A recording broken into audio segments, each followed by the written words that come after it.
पहला क्वेश्चन है डायबिटीज किस हार्मोन की कमी के कारण होता है। अच्छा ये तो तुमको पता ही होगा ना, इंसुलिन है ना, पढ़ाया भी होगा स्वास्थ्य का। तो देखो अभी एक रिपोर्ट आई है लांसेट जर्नल, एक मैगजीन है लांसेट, तो वो जारी करते हैं रिपोर्ट। तो उस रिपोर्ट के according 1.13 lakh in India are affected by diabetes people, ठीक है, 1.13 लाख। तो देखो ये किस हार्मोन की कमी से होता है, इंसुलिन हार्मोन की कमी से। किसको? हमें डायबिटीज है कैसे पता चलेगा? जो एक टेस्ट होता है ना, शुगर का जो टेस्ट होता है, उससे पता चल जाएगा। जो परमिजिबल लिमिट है हमारे ब्लड में शुगर की, ठीक है, जो परमिजिबल लिमिट है, अगर उस लिमिट से ज्यादा तुम्हारा जा रहा है तो तुमको वरी होने की जरूरत है। लेकिन अभी तुम्हें वरीड होने की जरूरत नहीं है। एक एज आ जाती है जब हमारे जो ऑर्गन्स हैं वो धीरे धीरे काम करते हैं, है ना, प्रॉपरली काम नहीं करते। तो उसमें तुम लोगों को एक टेस्ट होता है, वो शुगर लेवल टेस्ट करने के लिए। वो कौन सा होता है? TSH होता है क्या? कौन सा होता है? TSH तो शायद उसके लिए होता है ना, थायराइड के लिए। तो कुछ टेस्ट होते हैं, उसका शुगर लेवल टेस्ट करके, और वो आपके ब्लड में जो शुगर है उसका लेवल चेक कर लें। और अगर आपको मतलब ऐसा है कि सीवियर काइंड ऑफ डायबिटीज है, तो वो आप में खुद में दिख जाएगा। जैसे कि आप बहुत जल्दी थकान फील करने लगेंगे, है ना, और बहुत उसके रिपरकशन अलग अलग होते हैं। किडनी पे भी डायबिटीज अफेक्ट करता है, ठीक है।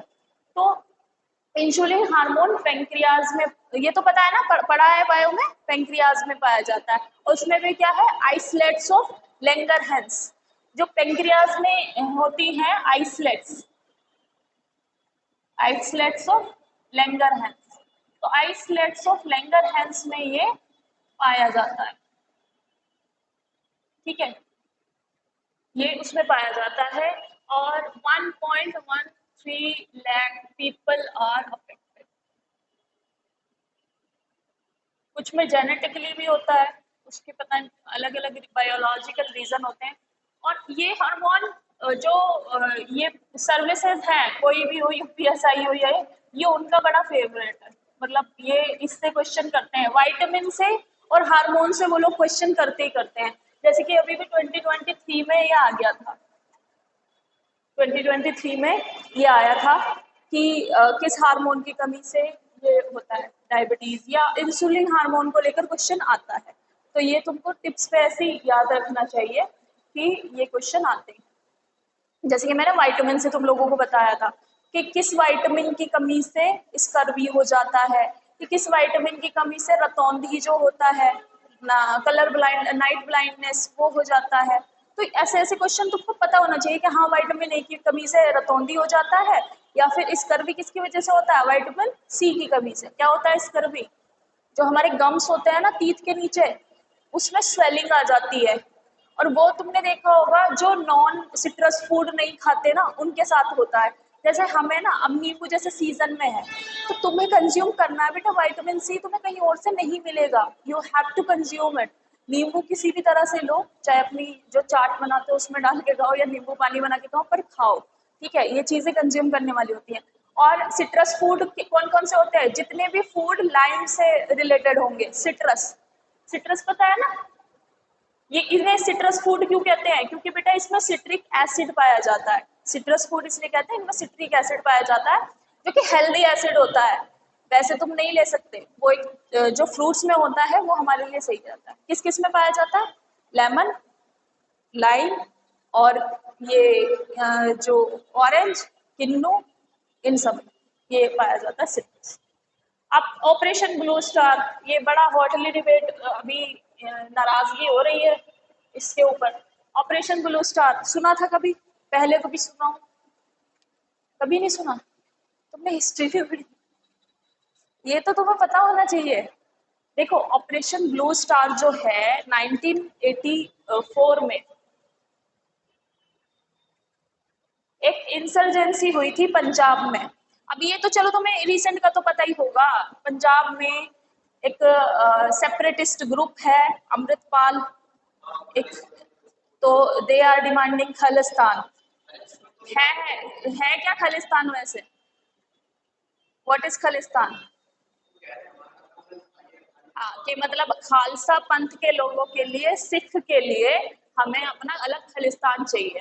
तो डू यू थिंक कि दिस डिमांड इज गुड और बैड, और means it's demand, this demand is in favour of India और नॉट?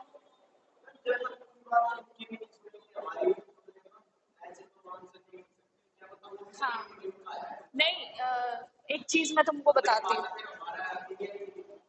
नहीं, वो चीज मैं बता रही हूँ व्हाट दे वांट। जो ये कंट्रोवर्सी हुई थी वो 1984 से है, और इसमें जो उस समय लीडर था वो था जर्नैल सिंह भिंडरवाला। ठीक है, जर्नैल सिंह भिंडरवाला, और इनका एक इंसर्जेंट ग्रुप है बेटा, दे आर एक्सट्रीमिस्ट। ठीक है, तुम्हें देशभक्त और एक्सट्रीमिस्ट में थोड़ा अंतर तुम्हें पता होना चाहिए। एक्सट्रीमिस्ट कौन होते हैं?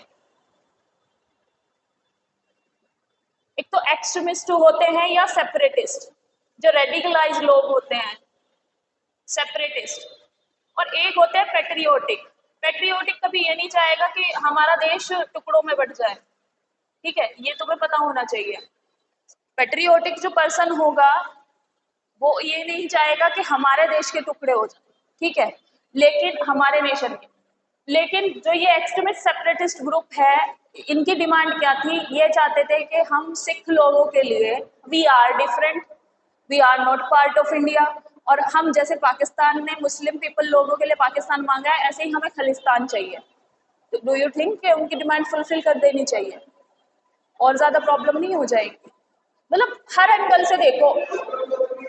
अगर कोई देखो, तुम लोगों को ना एक चीज देखनी होगी, हमेशा अपनी अपनी कंट्री का, अपने रीजन का वो देखना है तुमको कि हमारा हित किस में है। हमारी सिक्योरिटी, हमारी इंटरनेशनल सिक्योरिटी मैटर करती है। मान लो हमारे यहाँ इंसर्जेंसी रहेगी, उसका फायदा बाकी कंट्रीज भी तो उठाएंगी। तो ये कहानी स्टार्ट हुई थी 1984 में, जर्नैल सिंह भिंडरवाला और उसके साथ जो उसके वो थे साथी, वो लोग अमृतसर गोल्डन टेम्पल में छुप गए थे। ठीक है, तो इंडियन आर्मी ने उस समय, जो हमारी भारतीय सैनिक बल है, इंडियन आर्म फोर्स ने इंदिरा गांधी गवर्नमेंट की अध्यक्षता में वहां पे उन्होंने आर्मी भेज दी कि पकड़ के लाओ, तुम कैसे भी करके लाओ, पकड़ो। क्योंकि उन्होंने बहुत ज्यादा प्रॉब्लम क्रिएट कर रखी थी। They also shoot Indian army, they also shoot gun down the police उस समय जो थी।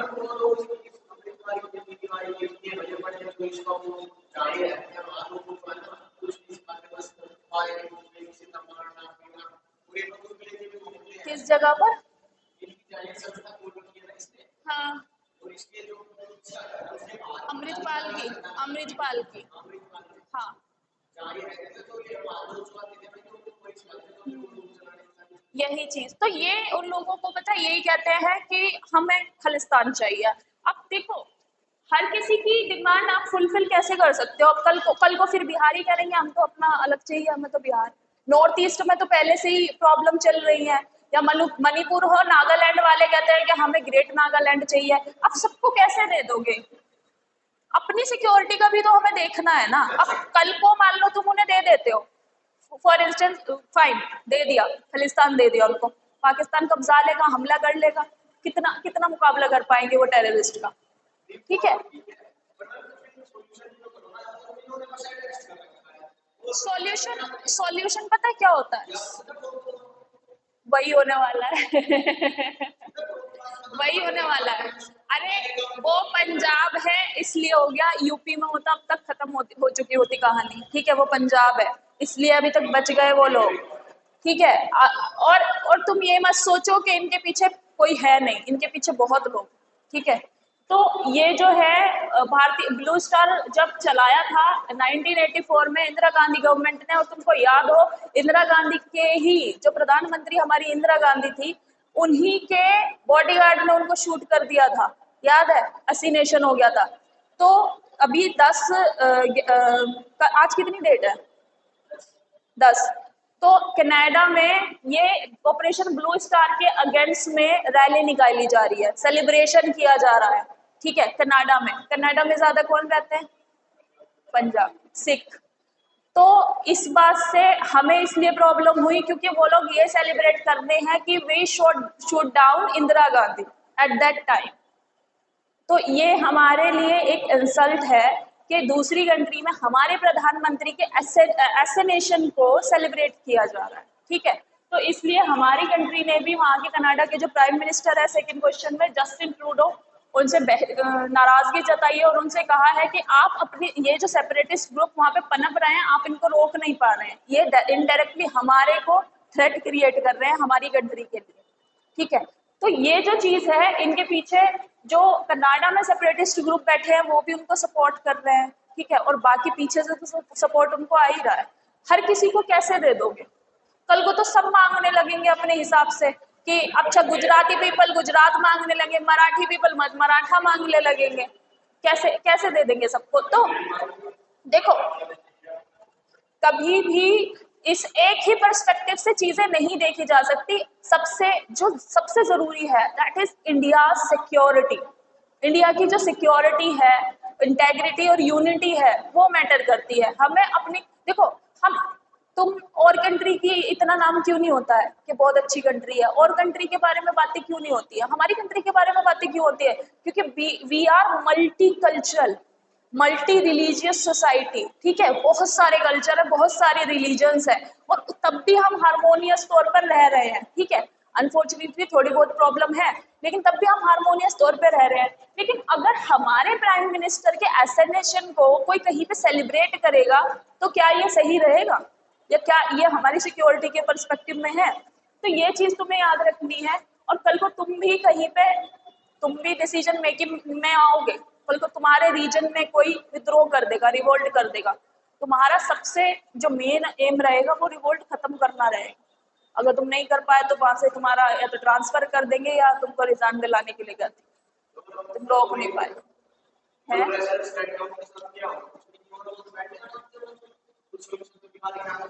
ये देखो, यहाँ पे जो रेसलर्स के साथ हो रहा है, ये एक तरह की जो है ना, हमारे यहाँ पर प्रेजेंट में अनफॉर्चुनेटली एक अरिस्टोक्रेसी आ गई है और ऑटोक्रेसी आ गई है। ऑटोक्रेसी मीन्स हम दिखाने के लिए डेमोक्रेसी है, ठीक है, बट वो चला रहे हैं ऐसे जैसे कि वो डिक्टेटर है। तो ये जो चीजें हैं ना, जैसे कि ये लोग सॉल्यूशन उसका नहीं निकाल रहे हैं, ये सारी चीजें कुछ दिनों में लोगों को खुद सामने समझ आ जाएगा कि उन्होंने किनको चुनकर बिठाया है, ठीक है। अगर कोई भी काम नहीं कर रहा है तो दूसरे ऑप्शन है हमारे पास, दूसरों को बिठा देंगे हम वहां पे जो हमारी सुनेंगे। हाँ, वापिस से ही नहीं दे देंगे, हाँ वो भी तो प्रॉब्लम है। हाँ, इलेक्शन थे तो माफी मांग ली, पलटी ले ली।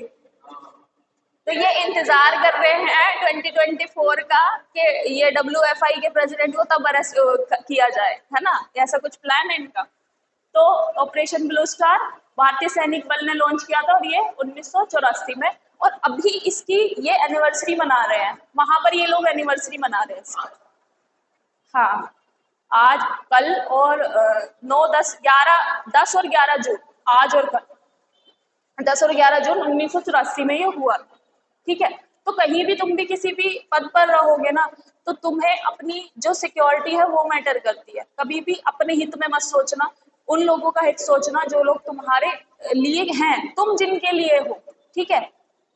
ये नहीं कि तुम किसी के वो नहीं, तुम एज अ सर्वेंट वहां पे बैठोगे। अगर तुम पुलिस भी में भी जाओगे या फिर तुम एज एन DM या IAS ऑफिसर जो भी है कुछ भी बनोगे, तो उनके सर्वेंट हो, तो तुम्हें उनके लिए काम करना है, ठीक है। और सबसे मेन जो, अगर तुम किसी का हित देखोगे, किसका हित है, वो बस हमारी कंट्री का, कंट्री के ऊपर कुछ नहीं है, ठीक है, इसके ऊपर कुछ नहीं है, बस अपना देश, उसकी सिक्योरिटी मैटर करती है। अब तुम्हें देखो, नागालैंड का मैं बताती हूँ, अब से पहले ग्रेट नागालैंड की बात आ रही थी कि हमें अपना नागालैंड बड़ा चाहिए, ये चाहिए वो चाहिए। सबकी एस्पिरेशन कैसे पूरी कर सकते हैं?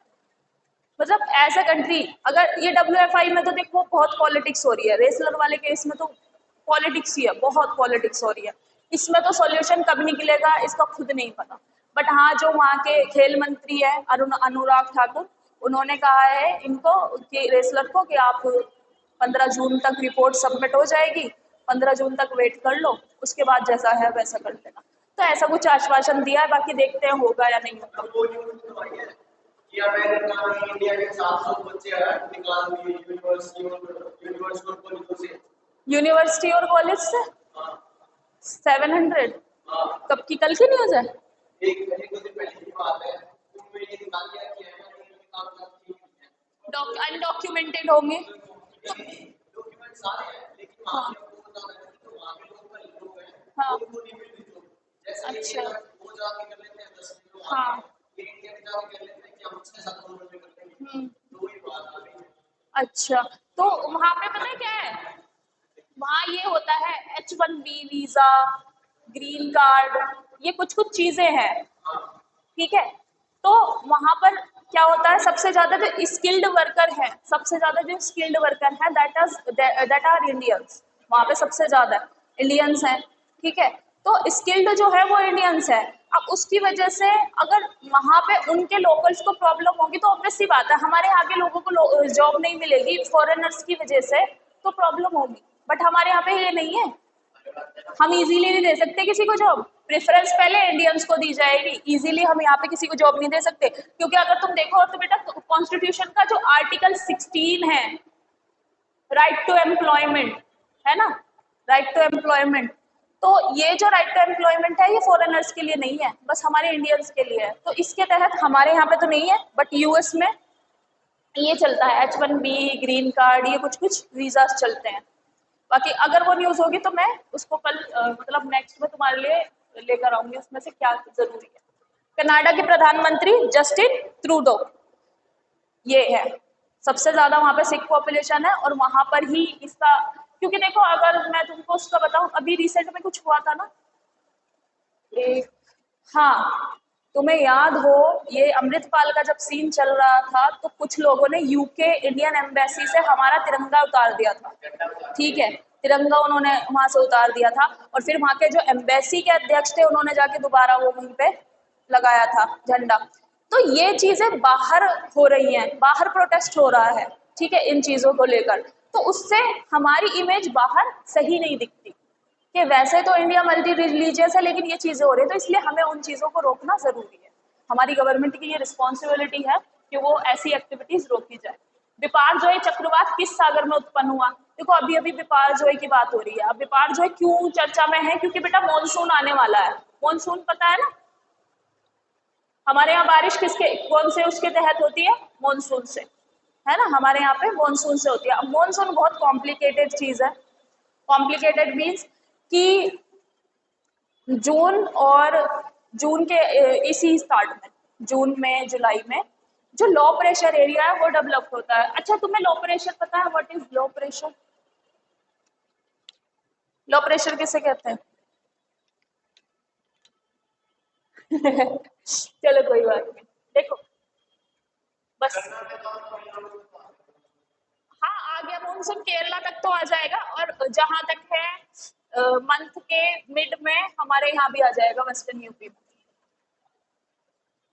बस बारिश हो जाए और कुछ ना हो। देखो ये जो है ये है अरब सी, ये पता है ना तुमको, इधर अरब सी है और ये है बे ऑफ बंगाल, ठीक है।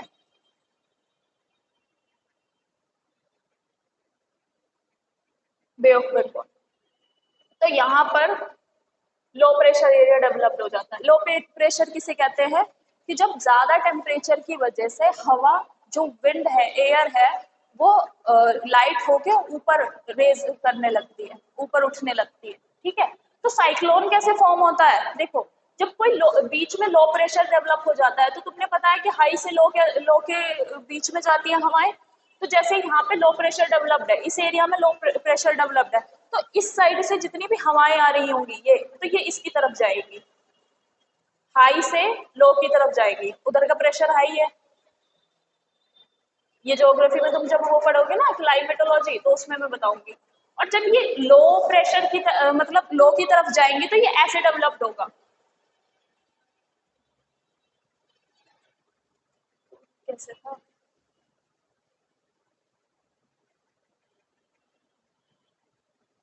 ऐसे, ठीक है, हवाएं ऐसे जाएंगी, ऐसे डेवलप्ड होगा। और ये बीच में जो होती है इसे कहते हैं आई ऑफ द साइक्लोन। ठीक है, तो इसमें सबसे ज्यादा हीट होती है और सबसे ज्यादा इसका प्रेशर लो रहता है, और लो की वजह से जो आसपास का जो मॉइस्चर है, फिर ये मॉइस्चर भी पिक कर लेता है। मॉइस्चर मतलब जो वाटर वेपर है, वो वाटर वेपर पिक करके फिर ये हमारे यहाँ हवाएं कैसी हो जाती है, ऐसे। ठीक है, ये तो पैरेलल निकल जाता है, ये केरला में पहले, सबसे पहले केरला में आएगा, फिर ऐसे, फिर ऐसे ये यहाँ से टकराएगी। हमारे यहाँ पे कैसे आता है, यहाँ पे बेटा माउंटेन है, अराकान माउंटेन म्यांमार में, तो ये हवाएं जब यहाँ से सीधी आएगी तो अराकान माउंटेन से टकरा जाती हैं।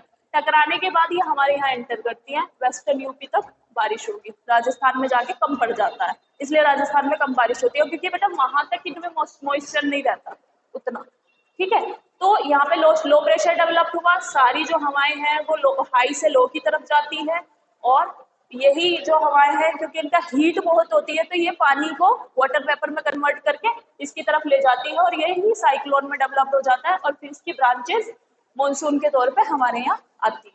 ठीक है, तो बिपार जो है अभी वहां पर डेवलप्ड हुआ है अरब सागर में, और ये डेवलप होना इसलिए भी जरूरी है क्योंकि हमारे यहाँ बारिश बेटा इसी बेसिस पे होगी, अगर साइक्लोन भी होंगे, बट साइक्लोन डिवेस्टेटेड कब हो जाते हैं, जब उनकी स्पीड ज्यादा होती है, और वो कोस्टल एरिया जो है, लैंड में तो कोई ज्यादा खास असर उनका होता नहीं है, जो कोस्टल एरिया है यहाँ पे इनकी स्पीड ज्यादा होती है, इस वजह से यहाँ पर इनको प्रॉब्लम हो जाती है, जैसे कि घर पेड़ ये सब, इन सब चीजों को वो डिवास्टेट कर देते हैं। ठीक है, तो मानसून जब क्लाइमेटोलॉजी में पढ़ोगे, वैसे पता था कि मानसून कैसे आता है, नहीं पता, कभी भी नहीं, ऐसे ही होता है। देखो यहाँ पे प्रेशर, यहाँ ये लैंड है, ठीक है, लैंड का प्रेशर हाई रहता है समर सीजन, और यहाँ का पानी का प्रेशर लो रहता है, और ये लो से हाई की तरफ, हाई से लो की तरफ, इसी तरह की ये हवाएं चलती है जिन्हें मॉनसूनल विंड कहते हैं। ये है। नेक्स्ट देखो, यूपीआई का पूरा नाम।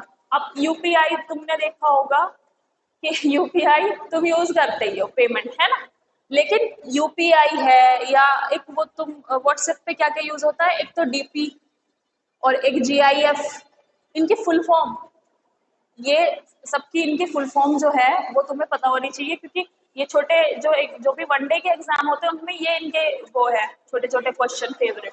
तो यूनिफाइड पेमेंट इंटरफेस, अब ये क्यों उसमें था न्यूज में, आरबीआई ने कहा है कि लिमिट हमने पोज की हुई है, एक लिमिट है ना शायद 50,000 डे, आप ट्रांजेक्शन कितना कर सकते हैं, ट्रांजेक्शन कितना, एक टाइम पे सिर्फ 4 कर सकते हो ना,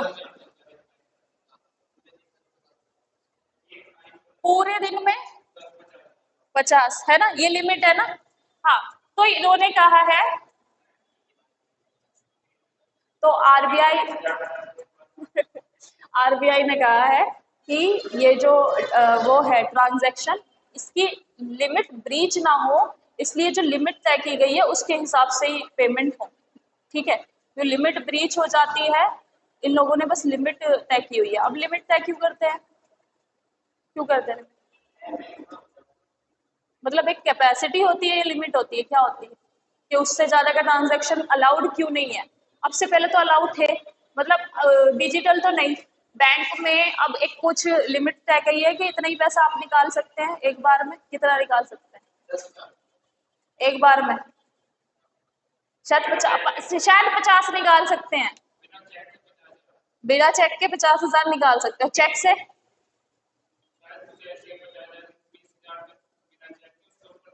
उससे ऊपर चेक्स है, उससे ऊपर निकालने के लिए, जैसे कि अगर आपको 50,000 भी अगर करना है ना, और आप बिना चेक के निकाल रहे हैं, आपके अकाउंट में समवन किसी ने ट्रांसफर किया है, तो बिना पेन के तो वो भी नहीं निकालने देंगे तुमको, है ना, उसके लिए भी पैन कार्ड लगेगा। तो यूनिफाइड पेमेंट इंटरफेस इसका पूरा नाम है, और ये डिजिटली जो पेमेंट है उसमें सब ये यूज होता है, हमारा इंडियन का। National commission for backward classes panel के अध्यक्ष कौन है, ये है हंसराज गंगाराम अहिर, ये पैनल बनाया था। ये पैनल जो है हमारा उसके लिए है बेटा, नेशनल बैकवर्ड क्लासेस, जो बैकवर्ड क्लासेस में आते हैं, जो ना तो एससी में आते हैं ना एसटी में, ना वो, हाँ, जिन्हें ओबीसीज तुम अदर बैकवर्ड क्लासेस कह लो या ओबीसीज कह लो, जो कि बैकवर्ड्स है। Backward means in terms of education, in terms of economy, in terms of जो सोशियो डेवलपमेंट है उनके, सोशियो इकोनॉमिक उनके टर्म्स में, ठीक है। अब इस ये जो पैनल है इसका कल इनके अध्यक्ष का वो आया था बयान कि जो असम के आसपास का एरिया है वहाँ पे ज़्यादा कम्युनिटी बैकवर्ड डिक्लेयर्ड है।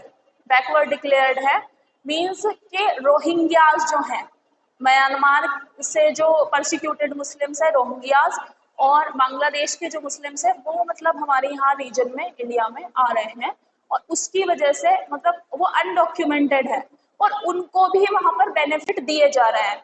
तो इनका गंगाराम का कहना है, ये हंसराज गंगा नाम का इनका कहना है कि ये जो इलीगल माइग्रेंट्स हैं उनको आकर जो आसाम में मतलब वो दिया जा रहा है, बेनिफिट्स दिए जा रहे हैं क्योंकि वो अनडॉक्यूमेंटेड है, तो उसकी वजह से जो हमारे लोकल्स हैं जो वहाँ के ही रहने वाले हैं उनको बेनिफिट नहीं मिल पा रहा है, कहीं ना कहीं वो उससे वंचित रह जाएंगे।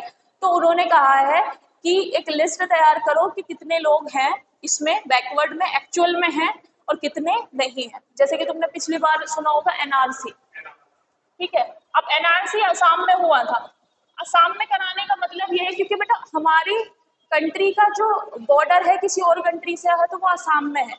ऐसा बॉर्डर तुमने देखा है कि नेपाल का बॉर्डर और बांग्लादेश का बॉर्डर वो नहीं है सील्ड, पता है ना? नेपाल और बांग्लादेश का बॉर्डर सील्ड नहीं है, कोई भी आ जा सकता है, वहाँ के लोग हमारे यहाँ पढ़ सकते हैं आके। तो देखो बॉर्डर सील्ड होना उसका एक फायदा है, वो हमारी कंट्री के लिए बॉर्डर सील्ड होना चाहिए, मतलब for not for Nepal but for Bangladesh also, क्योंकि वी कांट ट्रस्ट एनीबडी, ठीक है। ऑल्दो है तो वो पाकिस्तान का ही जनरेशन एक तरह से। तो इनका जो बॉर्डर है उसकी वजह से, पोरस बॉर्डर होने की वजह से वो हमारे यहाँ आ जा सकते हैं और पहचान पड़ती नहीं है कि कौन है। आधार कार्ड कोई भी बना लो आज के टाइम में, ठीक है। तो उसकी वजह से क्या रहता है, जो अनडॉक्यूमेंटेड लोग हैं, तकरीबन अनडॉक्यूमेंटेड जो कम्युनिटी वहां पर मिली है,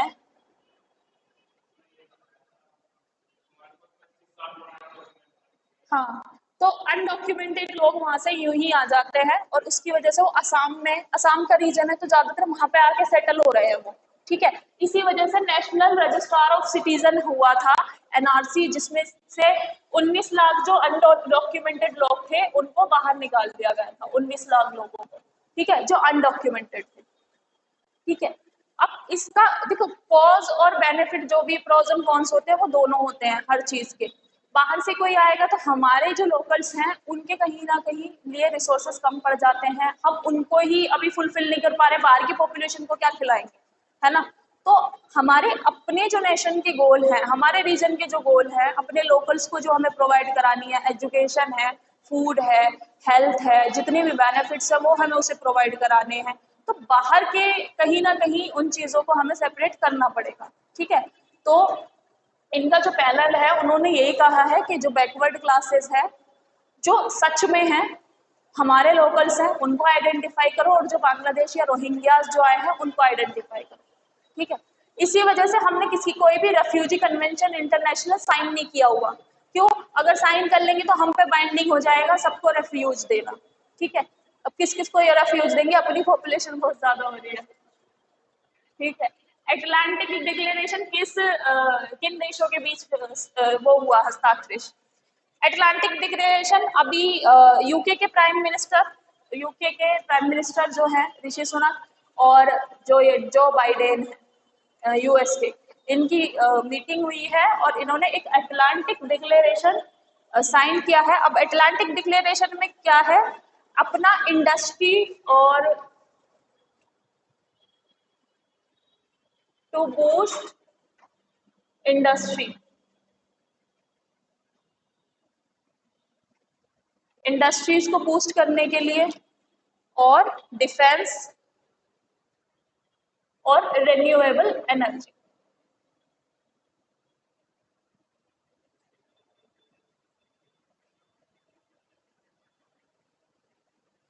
और रिन्यूएबल एनर्जी, इन तीनों क्षेत्रों में इन्होंने ये अटलांटिक डिक्लेरेशन साइन किया। अब फूड सेफ्टी इंडेक्स कौन जारी करता है, इसकी फुल फॉर्म याद रखना, एफएसएसएआई की, कि food safety and standard authority of India, short में FSSAI, ठीक है। तो इन्होंने एक फूड सेफ्टी इंडेक्स वो किया है जारी, जिसमें इन्होंने देखी है वेरियस मीजर के सेफ फूड उनको सिटीजन्स को प्रोवाइड किया जा रहा है। सेफ मीन्स न्यूट्रिशंस भी हो, उसमें सारी चीजें हो। तो कौन टॉप किया है उसमें? केरला, गोवा और जेके। केरला, गोवा, जेके ये टॉप पर है फूड सेफ्टी इंडेक्स में। और ये वर्ल्ड फूड सेफ्टी डे जो मनाया गया था, ये 7 जून को अभी मनाया गया था, world food safety day. Next और लास्ट, नदन सी रूट किस देश ने प्रस्तुत किया? तो रूस ने अपने नॉर्थ और वेस्ट अटलांटिक आर्कटिक में, west Arctic, north west Arctic, देखो तुम अगर देख पाओ,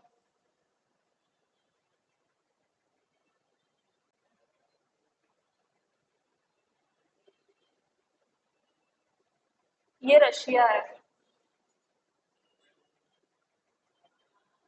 तो बेटा यहाँ जो ये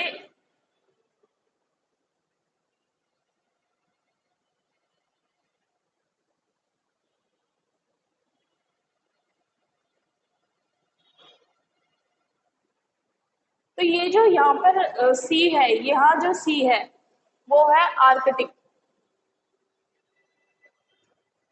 ठीक है, आर्कटिक सर्कल या आर्कटिक। तो इन्होंने नदर्न सी रूट यहाँ पर बनाने की बात की है, आर्कटिक को, जो नॉर्थ आर्कटिक है उसे वेस्ट आर्कटिक से जोड़ने के लिए। मतलब ये आर्कटिक का पार्ट है ये पूरा, तो इसने यहाँ से यहाँ जोड़ने के लिए एक नदर्न सी रूट वो बनाएंगे। तो ये रशिया ने प्रपोज किया है। तो this is all about current affair.